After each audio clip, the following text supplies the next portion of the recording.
Jonathon Simon is visiting Australia as a guest of the University of Sydney, and he joins us on the drum. Jonathon, welcome. Thanks so much for having me. First, can you give us a brief explanation as to why the prison population has increased so much in just over 3 decades? Essentially 2 reasons. One, we started putting lots of people in prison that we had never put in prison before. That is for crimes that we've never thought of as prisonable offenses, drug users, low-level drug sellers, low-level property criminals.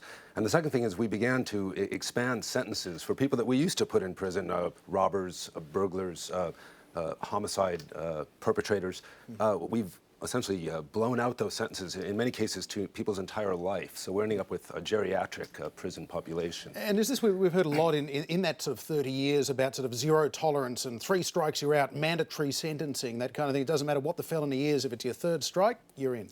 California is a good example of that. Half of our prisoners now are either on a death sentence, and since we don't execute anybody, that's essentially life without parole, a life sentence, or one of the 3 strike sentences, which means all of them are facing decades or the rest of their life in prison. Now, how do you govern a prison with a population that has no hope, no programming, and often no basic medical care? Yeah, in big states like California, which has, in a way, it's divided sort of politically, socially, but it has a progressive reputation, and yet they seem to be sort of world beaters at locking people up, and in quite inhumane conditions. They're sort of stacking them 3, 4 high in prison cells. I think that's the shocker. I mean, we're used to the fact that prisons fail in many societies, but we often associate it with underdeveloped sections of the society, backward social values. I mean, in America, the South has often been the place that prison conditions were the worst. We don't associate these kind of appalling conditions with the place that gave us Apple, Google, the University of California at Berkeley, and other great world-class institutions. So it's a shocker, and it shows that if California could do that with,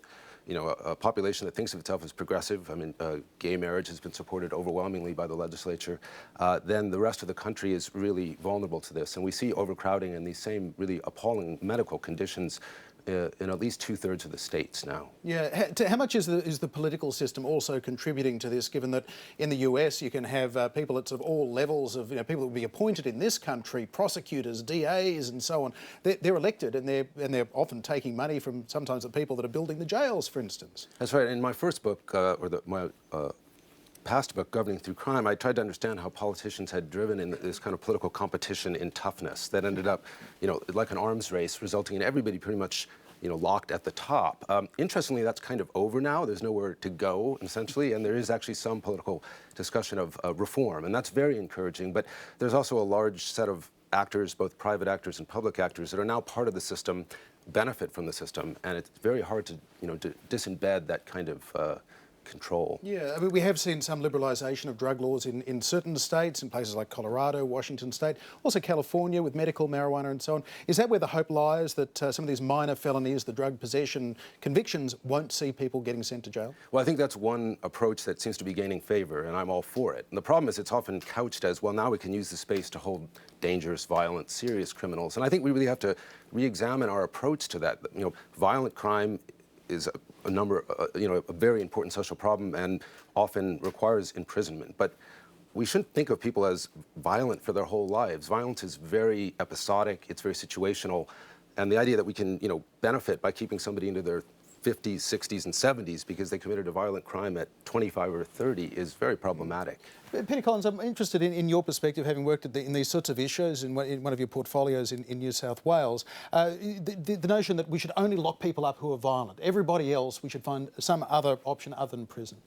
I think certainly the community expects to be protected from violent criminals, and no doubt in the United States that is one of the underpinning policies. But I'm just wondering, listening to Jonathon, whether it's a case of the United States giving up on any prospect of rehabilitation with its prison policy. Is it, that's too hard, changing society, redistributing wealth is too hard, we can't manage that, so let's just lock the problem away.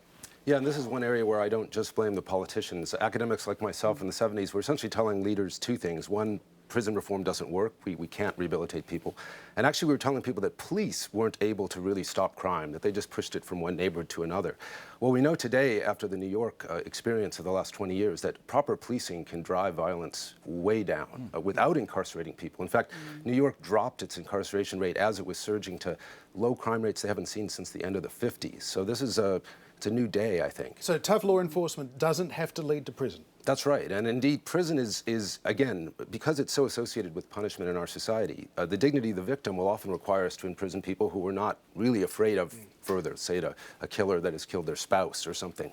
On the other hand, as a crime control measure, prison is very problematic because it's deeply degrading experience. And one thing we know from a lot of research is that if you want people to comply with the law, the best way to do that is to give them a sense of that they're respected by the law. And the more they feel degraded, the more they're inclined to violate the law. We're out of time, but Jonathon, Simon, a fascinating topic. Thank you so much for talking to us today. Thanks for having me. Well, that is